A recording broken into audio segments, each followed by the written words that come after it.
What's up, everyone? John Rettinger from Techno Buffalo here. If you're a fan of cell phones, it's hard to go anywhere without hearing about the giant Galaxy Note. This guy is brand new for AT&T, but its cousin, the European version, has been with us since IFA a few months ago. So I wanted to put the two head to head, let you know what the differences are as you decide whether or not it's worth your while to import one or buy one from your local store. Let's go ahead and get started.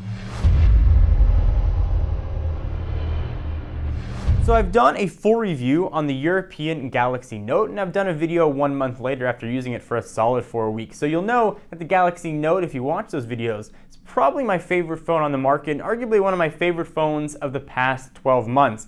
I love its giant form factor. Admittedly, it's not for everyone, but for me and my uses, it's really been a perfect fit.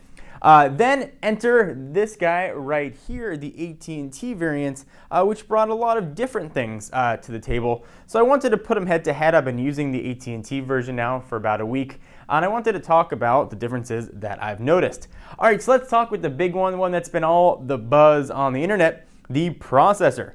The US version, which is the black guy here on the right, has a 1.5 gigahertz Qualcomm processor, whereas the European version here on the left has a slower clock speed, but certainly faster 1.4 gigahertz Exynos Cortex A9 processor. We'll talk a little bit about what that difference means.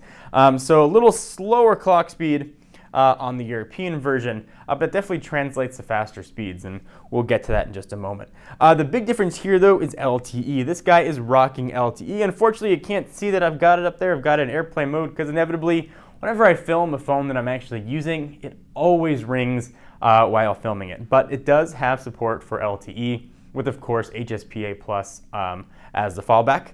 The European version just has HSPA Plus.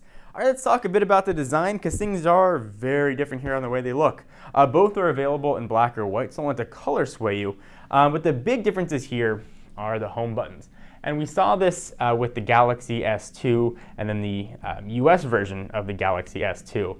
I love this giant home button. All it does is take you home, and it's flanked by two capacitive buttons left or right that'll show up when you go ahead and tap them. So you can see there's a back button and a menu button. I really like when I'm using the phone to have a big physical home button. I know where it is. I can use it by feel. I don't have to look down to use it.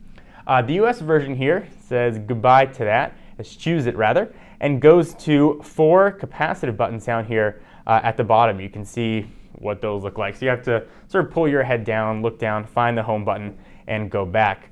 They are backlight illuminated, and they'll disappear in just a moment. You can sort of see where the buttons are when they're off, but if you're in a dark atmosphere and you can't see that little bit of an outline, you definitely have to touch the screen to light up those buttons to see it. So I really prefer that one singular button.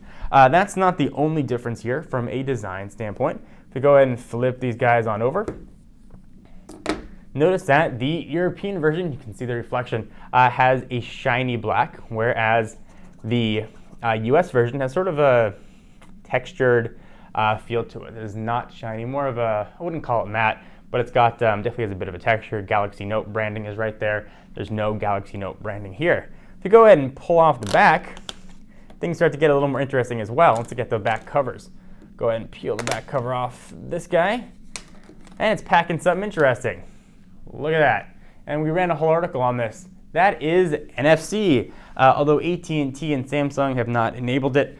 Hopefully it'll be coming with some sort of mobile payment system in the near future. But NFC is here on the US version, but does not live on the European version.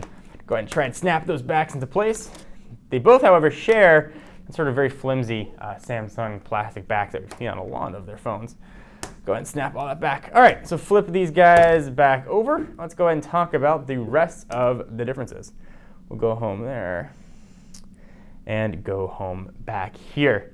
All right, so both are running Samsung's proprietary version of Android, TouchWiz. They're running the same version of Android as Gingerbread, but things are a little bit different here. One of the features that I use the most on TouchWiz, and you can say what you want about TouchWiz, whether you like it or dislike it, but they do come stock on the phones. This little pull down. If I go ahead and pull that down, I've got the option to switch into silent mode. Really like that. If I go ahead and pull this guy down, that silent mode is replaced with airplane mode on the US. A very small difference, but one that I definitely miss having. So we'll go ahead and pull that guy Back up, some other small differences here. There's the messaging icon right there, and there's a messaging icon right there. They are a little bit different, so something to bear in mind. All right, so I mentioned that difference in processor. We've got the Qualcomm chipset at 1.5 versus the Exynos chipset at 1.4. How does that translate to speed? Well, let's go ahead and talk about quadrants. I know that's what most people want to see. What Quadrant does, it's a benchmark for mobile phones. May not be the most accurate portrayal of speed or graphics prowess, but it's what I use in all of my videos. And this is where you see a huge difference. Let's start with the US version. The US version had a score of 1,722, whereas the European version here with that lower clock speed chipset had a score of 4,559. That is a staggering difference. You know, they're looking at 1,722 versus 4,559. So what does that difference mean in real-world usage? For me, I haven't really noticed much of a difference. However, if you're the person that likes to really tinker with the phone, you want to talk about overclocking and what you can do as far as multitasking in games, that is a really big difference. And from what I've seen when you put games head-to-head, they both look decent. Things are a little bit faster, though, on the European version. Even while running the Quadrant test, the European version finished up a good 20 seconds before the US. So while the end user probably won't notice that much of a difference, if you're a real power user and you need to get the most out of your phone, it may be worthwhile to consider the European version. Battery-wise, we're looking at a 2,500 milliamp hour battery versus a 2,600 milliamp hour battery in the European version, which seems a bit odd that they would make it 100 off, but indeed it is. So as you decide which one's right for you, a few things to consider. First, LTE. Is having LTE important to you? For me, it absolutely was. While HSPA plus speeds on the European version were fast, LTE, at least in Southern California, has been blazing fast, probably because not many people are on it, but I've really appreciated having that. I do miss the design of the European Galaxy S2. I love that home button. Battery life on both has been actually outstanding. I can generally get through a full day, and that's about 7 in the morning, take it off the charger, to about 11:30 midnight with about 40 to 50% of battery left, which is impressive. I use the phones quite a bit. I haven't noticed a drop off in battery though, even with the slightly smaller US version, and LTE has proven to not be that big of a battery sucker. However, if you really want the optimal performance and you want arguably one of the most powerful smartphones currently available, the European version is going to be the way to go. You are going to want to consider cost though, as you consider which phone is going to be right for you. The European version is going to set you back $600-700 depending on where you go.